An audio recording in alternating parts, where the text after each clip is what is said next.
Well, we've seen tariffs flip-flopping and AI stocks soaring and valuations hitting levels we haven't seen since the dot-com bubble.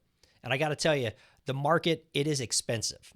Now, the big question is, what does it mean for your investments? Should you buy? Should you sell? Just sit tight.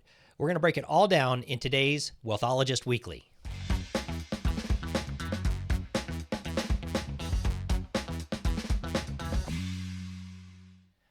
Hey everyone, Chris Hobart here, your Wealthologist, back with another episode of the Wealthologist Weekly. Now today, I wanted to talk about something that everyone is really on edge about, stock market volatility. No doubt you have noticed it.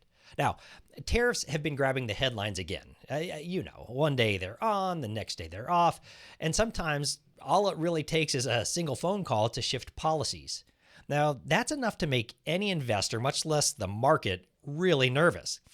But I got to tell you, there's more to this deal. Tariffs are just a piece of the puzzle. The bigger issue, the market is expensive, really expensive. Now, I want to break this down for you. First, the market's pricey, right? We've got all the receipts to prove it right now. Because if you feel like the stock prices seem sky high, you're not imagining things. Several major valuation models are flashing warning signs. First, there's what's called the Buffett indicator, which compares the total market cap of the S&P 500 to GDP. Well, says we're overvalued. The Shiller-Cape ratio, which looks at stock prices relative to long-term earnings. Well, also says we're overvalued. The Fed model, which compares stock returns to bond yields, shows stocks haven't looked this expensive compared to bonds since the dot-com bubble. Well, what's the translation? Well, the market's not cheap, and that makes it vulnerable. Now, what about AI and tech, right? Some investors argue that this time is different, and we've heard that concept before. This time they're saying that AI and rapid technology innovation have changed the game, and maybe they're right. But that doesn't mean that fundamentals no longer matter. Even if AI fuels massive growth, stock prices, still have to make sense relative to earnings and interest rates and the broader economy. And right now, they just don't. Now, what about bonds versus stocks? Right now, that's a hard choice for investors. Traditionally, when stocks look expensive, investors turn to bonds. But here's the problem. Bonds aren't looking too hot either. The 10-year Treasury yield would need to drop to 3% or lower to make stocks look fairly valued at current levels. And now, corporate profits would need to grow so much faster than expected to justify the current stock prices that are out there. And neither of these things seem likely right now. So what does it mean? Well, I think we could be in for a bumpy ride.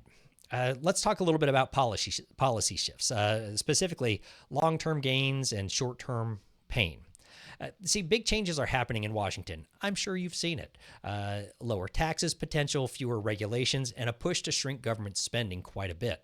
Long-term, that's likely good for economic growth. Short-term, not so much. I want you to think back to the 80s. Ronald Reagan in the early 80s, his policies ultimately led to a boom. But at first, the economy went through a rough adjustment period. We could very likely be seeing something very similar right now. And let's be real, investors have gotten used to markets that only go up. Buy the dip has been the go-to strategy for years, but the dip doesn't seem to always happen. When markets enter correction territory, people panic and they get scared and they don't want to buy the dip. They start looking for scapegoats, tariffs, politics, the Fed. But the reality is simpler. The market is and was overdue for a reset. So what should investors do? Well, this doesn't mean you should dump your stocks and run for the hills. High valuations don't necessarily mean a crash is coming tomorrow. It just means that you've got to be more selective in what you're purchasing and owning. So, for example, look for undervalued stocks instead of chasing the big names. Consider alternative investments that aren't directly tied to stock markets' ups and downs. And also, stay informed. If you're following the right data, you shouldn't get caught off guard. One of the best ways to do that? Well, check out our Daily Market Minute, where we share insights on navigating this tricky landscape. Because like we said a few weeks ago, the era of easy everything, I think it's over for the time being. So, are we headed for a correction? Maybe. Are there still opportunities? Absolutely. The key is knowing where to look. Now, I hope you found this breakdown helpful. Hit that like button, subscribe to our channel, and drop a comment below. My question for you is, are you feeling bullish or are you feeling bearish about the market right now? Let's talk about it. And until next time, I'm Chris Hobart, your wealthologist, and I'll see you in the next episode of the Wealthologist Weekly.